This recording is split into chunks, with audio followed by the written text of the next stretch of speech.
Hi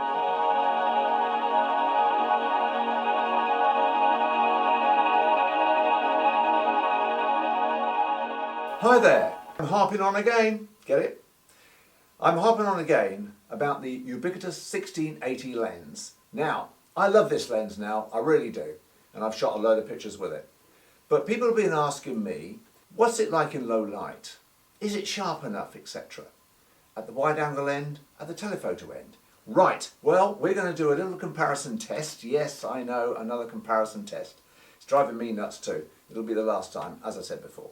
So what I'm going to do is compare the wide angle end with my 10-24 zoom. Sadly, I don't possess a fast 16mm f1.4 Fuji prime lens, which would be, well, a tough test for that lens anyway, of course.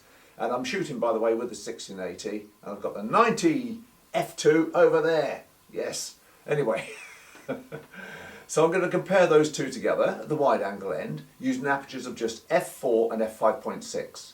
Then in a similar fashion, I'm going to shoot with the 1680 at 80mm at its maximum telephoto end, again at f4 and 5.6, but guess what?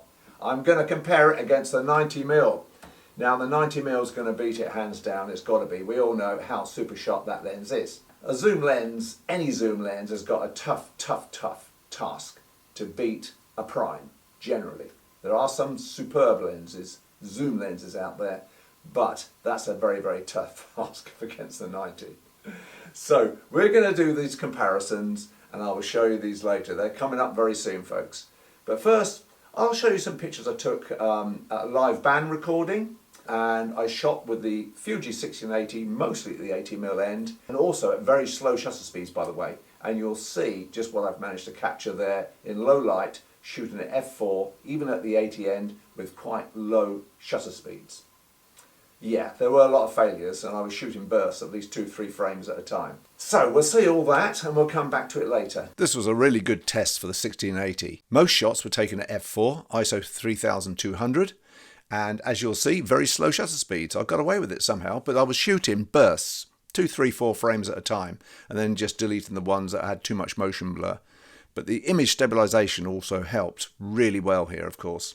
All metadata was taken from the raw files in Lightroom, and some noise reduction was applied too, because the ISOs went up to 6,400 at times and then back down. I think the lowest was 1,600. But anyway, I'm really pleased with the way the lens has performed.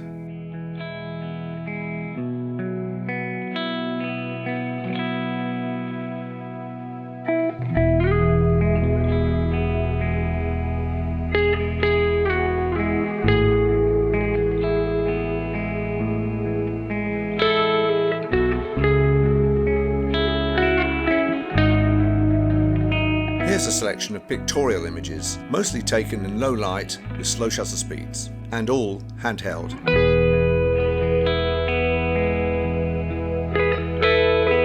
Rapidly zooming out from tele to wide angle at a slow shutter speed is a technique I've been using for years, occasionally on weddings following a bride.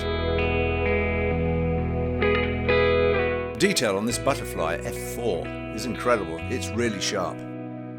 Hand holding at 1 second, not necessarily to be recommended, but it works with this lens.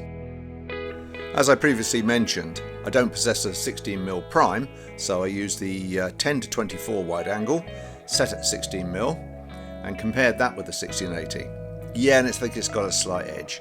Now, talking about edges, that's what I'm concentrating on, not so much the centre of the lens, but the edge, particularly the right on the right side of both lenses, just to make the test reasonably accurate anyway.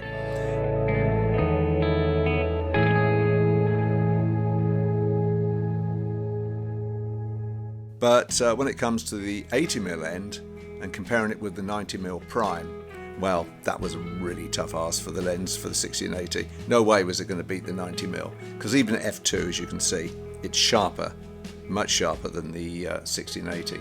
But, you know, stop down a couple of stops, 5, 6, f8, and it's absolutely fine. So, what do you think of that?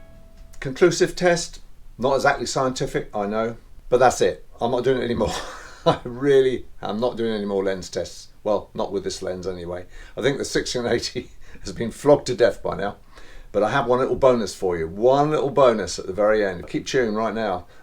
It's coming up.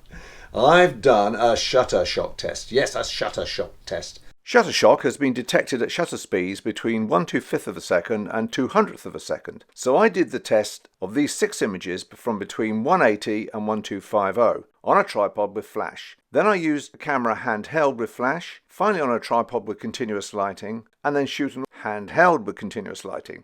And guess what? I was shocked. No shutter shock was evident whatsoever. So I didn't detect any shutter shock, so I reckon the last firmware that was supplied for the lens has done the trick, and that's something else you haven't got to worry about. And so guys, I think you can buy this lens now with the surety that you're going to get great results, because I mean I've taken so many pictures with it and I'm happy with it, and it's best used to actually take photographs with. Don't worry about edge sharpness going into, like I've done with, zooming right in and checking it, because no zoom lens is going to be that fantastic compared to primes, particularly that 90mm prime. If you Fuji owners out there have that 90mm, you know what a great lens that is. Anyway, enough said about that. So before you lose the will to live, guys, and I fall asleep, please subscribe. There will be many more vlogs and photographic meanderings to come. And and don't forget to smash that bell for notifications of new uploads that are going to be so exciting your pants will blow off. See you soon. Bye for now.